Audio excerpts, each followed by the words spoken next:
En fait, il y a un film argentin qui est tiré du même fait divers. En fait, l'élément déclencheur, c'est le fait divers au départ. Il y a un vrai fait divers argentin sur lequel j'ai pas enquêté, mais qu'on m'a raconté, et c'est ça qui a créé l'envie de faire le film. Après, il se trouvait à ce moment-là, on a su qu'il y avait un film argentin qui se faisait sur le même sujet. Donc on s'est assuré qu'on n'avait pas le même angle.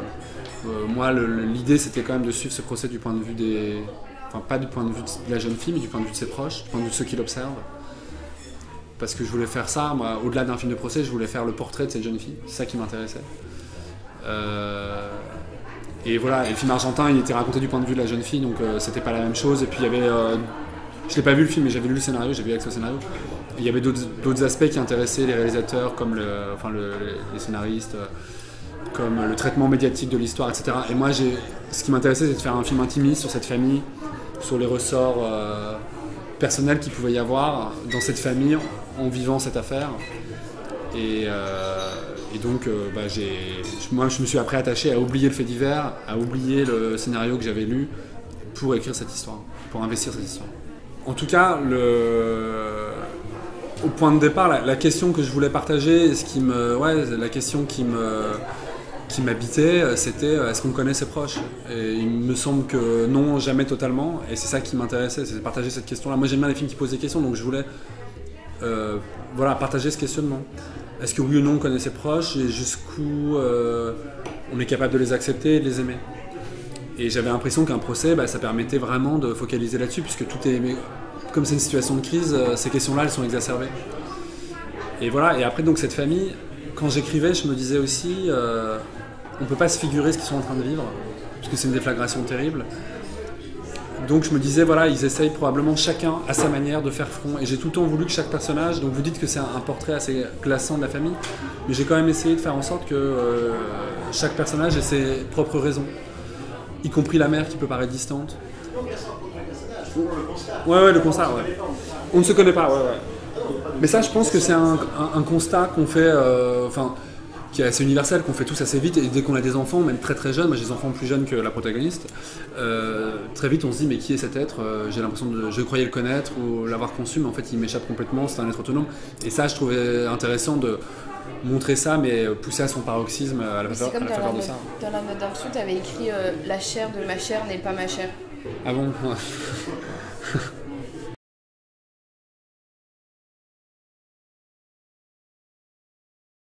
Pendant l'écriture, je suis beaucoup allé, je suis allé assister à pas mal de procès, essentiellement à Bobigny, parce que j'habite dans le nord de Paris, donc pas très loin. Et j'y suis allé à la fois pour me dire je trouverais peut-être des idées, il faut jamais exclure ça. Et puis je voulais aussi m'imprégner du jargon. C'était plus dans une idée de m'immerger dans un monde dont il fallait que je m'empare pour faire le film. Et après, un réalisateur, c'est aussi un voleur, donc s'il y avait des choses à apprendre, à soutirer, on le fait. Mais d'ailleurs, toi, c'était la même chose, parce que tu m'as dit que tu allais voir l'accusé dans une salle de tribunal à côté, à Nantes. Moi, c'était surtout par curiosité, c'était pas vraiment pour le personnage de Lise. Mais en tout cas, ça m'a frappé de voir qu'il avait la même attitude que Lise, en fait. Enfin, il était assez insolent et comme s'il n'avait pas conscience de ce qui se passait. Enfin, il était vraiment, on aurait dit qu'il n'avait rien à voir avec le lieu, rien à voir avec tout ce qui se passait là, alors que c'était sa vie qui se jouait. Voilà, et ça, c'était pendant qu'on tournait. Parce que pendant qu'on tournait, il y avait dans les salles à côté encore des audiences. Et donc, pendant qu'on tournait, Mélissa était allée voir. Donc voilà, on fait feu de tout bois, donc oui, j'étais allé... et j'avais aussi fait lire le scénario par des avocats pénalistes et par un juge pour enfants.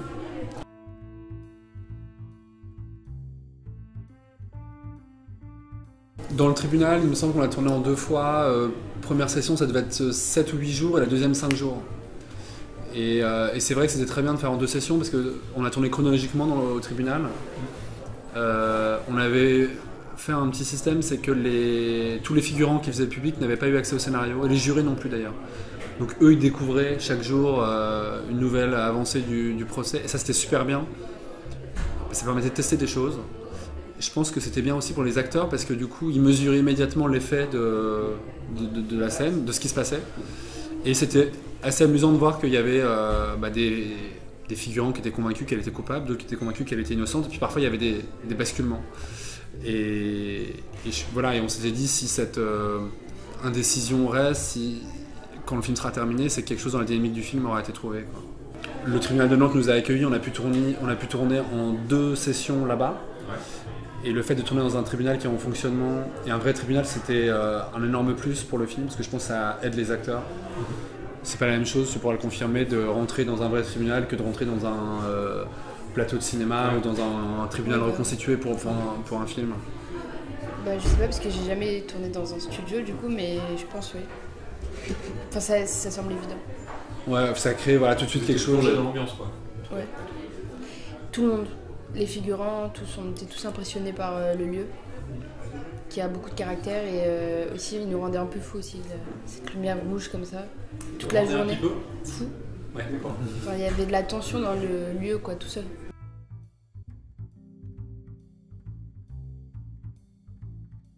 C'est pas le propos. Après, oui, j'ai conscience que on n'accède jamais à la vérité première.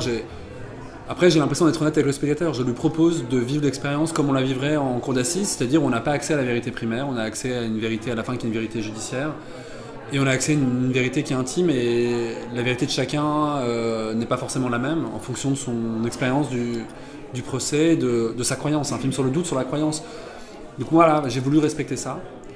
Et je me l'applique à moi-même, donc, et pour autant je tourne pas le dos au fait que c'est quand même un whodunit, c'est-à-dire que c'est pas un film de procès comme les autres pour les raisons que vous avez évoquées, il n'y a pas de retournement de situation, etc.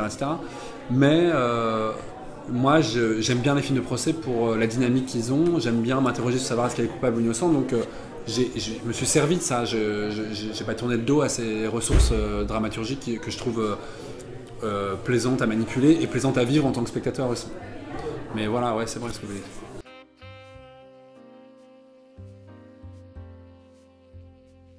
Moi j'ai cru tout de suite, j'ai trouvé ça très crédible et surtout j'ai pensé à beaucoup d'amis à moi, surtout à l'époque du lycée. En fait ça m'a replongé directement dans mes années lycée quoi. Et j'ai trouvé ça crédible, j'avais rien à changer. Stéphane m'a demandé si j'avais des choses à changer, des mots ou des situations qui n'étaient pas si crédibles ou quoi, et non, j'ai rien trouvé. Tout à l'heure, je vous ai dit que j'avais des consultants juridiques, mais j'avais aussi des consultants, des jeunes. Et j'avais notamment les babysitters de mes enfants. J'avais une batterie de babysitters et je leur faisais régulièrement lire le truc. Et puis je les observais beaucoup aussi parce qu'elles avaient pile l'âge du protagoniste. Et je pense qu'elles ont participé à ma fascination pour cet âge-là. Parce que je voyais bien que j'étais en territoire étranger avec elles et en même temps elles me fascinaient quoi. Elles m'étonnaient, elles me surprenaient, elles m'amusaient et je leur trouvais aussi une grâce, une poésie, mais dans une modernité, dans un fonctionnement qui n'était pas le même que celui qui était le mien. Voilà. Donc je leur ai fait lire par exemple pour être sûr que j'avais pas forcé le trait ou que c'était crédible, que les mots tombaient juste, des choses comme ça. Et d'ailleurs, j'ai constaté ils m'ont tous dit oui c'est tout à fait juste. Et même j'ai dit mais le coup de la vidéo qui circule avec la fellation, est-ce que c'est pas un peu trop, etc. Elles m'ont dit ah non, je connais un tel à qui c'est arrivé, je connais aussi un tel. Comme un truc ultra banal. Mais vraiment un truc ultra banal. Ils connaissaient tous quelqu'un à qui c'est arrivé. Et moi, ce qui m'avait frappé, c'est que je m'étais dit certes c'est banal, mais qu'est-ce que c'est violent quoi, parce que pour ceux qui le vivent, qui l'endurent, parce que je pense qu'en fait à toutes les époques, les jeunesses elles se rendent inaccessibles à la génération qui précède et toutes les générations pensent que celle d'après est catastrophique, mais en fait c'est les mêmes ressorts humains. Mais ce que cette génération-là a, que nous on n'avait pas, c'était ces outils-là technologiques qui font que je pense qu'il peut y avoir une violence. En tout cas c'est la première génération à explorer cette violence-là, celle de ces vidéos qui peuvent circuler, de cette intimité qui est parfois du coup bafouée ou violentée. Et le film il traite un peu ça.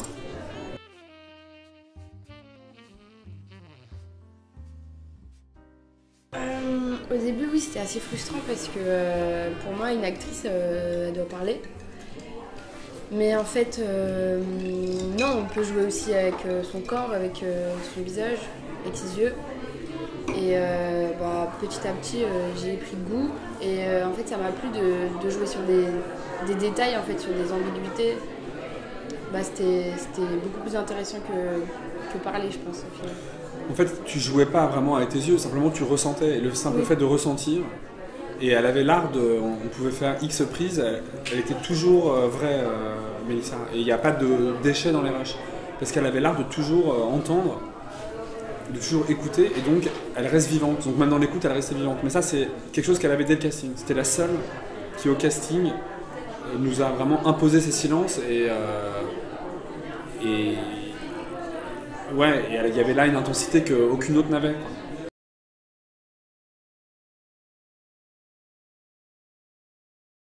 En fait, je me suis dit qu'il y avait quelque chose que cette famille, elle était enfermée dans cette tragédie, ou cette affaire vraiment créait un emprisonnement de fait. Donc il y a toujours quelque chose de carcéral dans les plans, parce qu'ils n'arrivent pas à sortir du tunnel de cette affaire.